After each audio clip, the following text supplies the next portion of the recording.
Hello children, how are you? I hope you all are fine. And now we are going to start chapter 8 for Hindi reader. Chapter name is आलस छोड़ परिश्रम करो.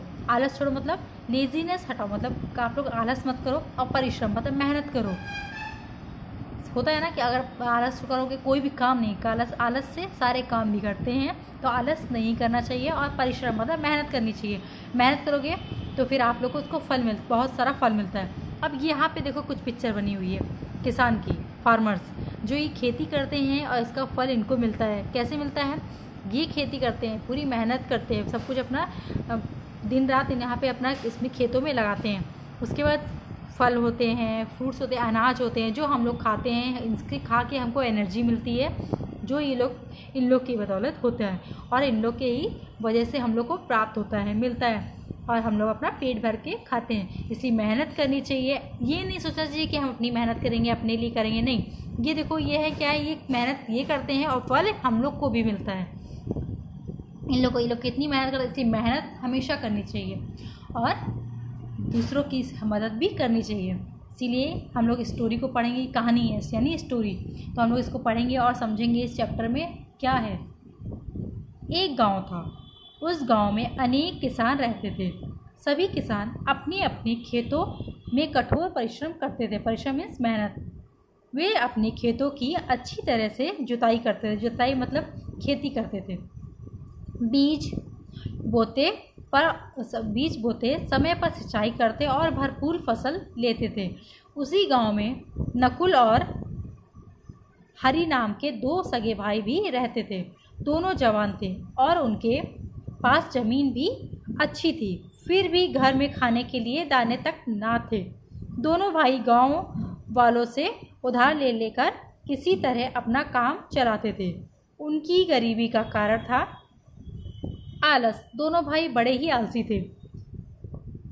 आपने देखा ना आलस क्या है. आलस से क्या है, उनके पास बहुत सारी ज़मीन थी जिससे वो चाहते अगर मेहनत करके तो खेती कर सकते थे, लेकिन क्या था, उन दोनों में आलस था जिससे वो लोग भूखे मरते थे और उधारी ले लेके सबसे पैसे मांग के कि थोड़ा आज दे दो, थोड़ा आज दे दो, इस तरह से अपना गुजारा करते थे. वो दोनों भाई बड़े ही आलसी थे. एक बार उस गाँव में एक साधु आया.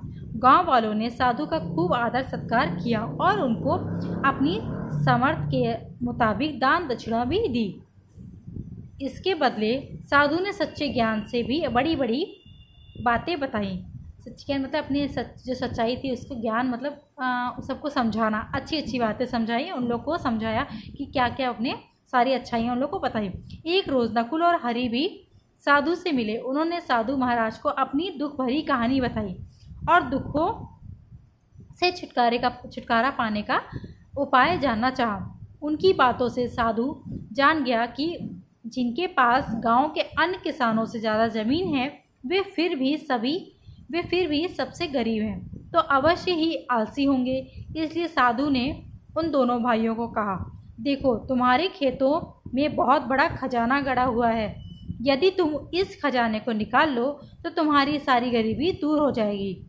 तुम इस गांव के छोटे से राजा बन जाओगे.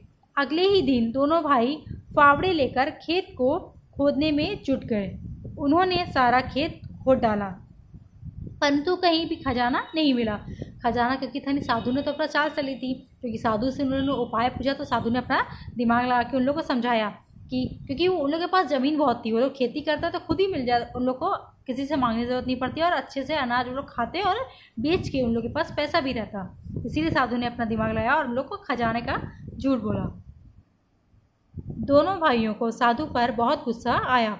वे तुरंत साधु के पास गए और बोले, साधु जी आपने हमें बहका दिया. हमने पूरा खेत खोद डाला, वहाँ कोई खजाना नहीं मिला. साधु ने उनसे कहा, शायद कोई जगह छूट गई है, तुम दोनों मिलकर खेत को दोबारा खोदो. साधु के समझाने पर दोनों भाई मान गए. उन्होंने पूरा खेत पुनः खोद डाला. पुनः मतलब दोबारा खोद डाला. फिर से उन्होंने उसको फावड़े से पूरा खेतों को खोद दिया. फिर भी कुछ नहीं मिला. अब तो उन्हें इतना अधिक गुस्सा आया कि वे दोनों डंडे उठाकर साधु को पीटने के लिए चल पड़े. जब वे मंदिर पहुँचे तो साधु वहाँ से जा चुका था. दोनों भाई बड़बड़ाते हुए घर लौट आए. घर पर उन्हें परेशान देखकर उनके पड़ोसी एक बूढ़े किसान ने उनको समझाया, देखो बेटा, जब तुमने अपने पूरे खेत को खोद ही डाला है तो उसमें गेहूं के बीज बो दो। बोने के लिए बीज तुम्हें मैं देता हूँ। दोनों भाइयों को किसान की बात में दम लगा। वे उसकी बात मान गए। उन्होंने अपने खेत में गेहूं बो दिए। उस साल बारिश अच्छी हुई। उनके खेत में गेहूं की फसल लहलहा उठी। लहलाती फसल को देखकर दोनों भाई बहुत खुश हुए। कुछ ही दिनों में फसल पककर तैयार हो गई और दोनों भाई खुशी खुशी उसे काटने में जुट गए। उसी समय साधु घूमते हुए उधर से गुजरा। साधु को देखकर दोनों भाई खड़े हो गए और बोले, आपने बेकार में हमसे इतनी मेहनत करवाई। इस खेत में कोई खजाना नहीं गड़ा था। साधु उन्हें गेहूं की बालियां दिखाते हुए बोला, यह क्या है? यही तो खजाना है। यदि तुम आलस छोड़कर परिश्रम से खेत जोतोगे और बोओगे तो तुम्हें हर साल ऐसे ही खजाना मिलेगा। फिर तुम गरीब नहीं रहोगे, अवश्य ही अमीर बन जाओगे। दोनों भाई को साधु की बात समझ में आ गई। उन्होंने तुरंत आलस छोड़कर परिश्रम करने का संकल्प ले लिया। ये क्या है? इससे क्या है, आप लोगों को समझ में आया कि आलस नहीं करना चाहिए और मेहनत करनी चाहिए। अब आप लोग इसी तरह से पढ़ाई के लिए आप लोग मेहनत करोगे, आलस करोगे कि आज नहीं पढ़ूंगा, मैं कल पढ़ूंगा, आज नहीं लिखूंगा क्वेश्चन आंसर कल, तो वो आपको बर्डन हो जाएगा। तो आप लोग देख के उसको कंप्लीट भी नहीं कर सकोगे। इसलिए मेहनत करनी चाहिए और आप लोगों को आलस नहीं करना चाहिए। सुबह सबसे पहले उठना चाहिए, मॉर्निंग वॉक करनी चाहिए।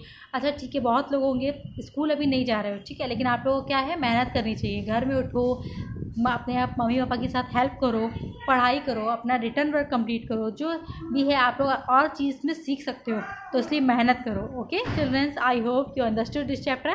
Thank you children's.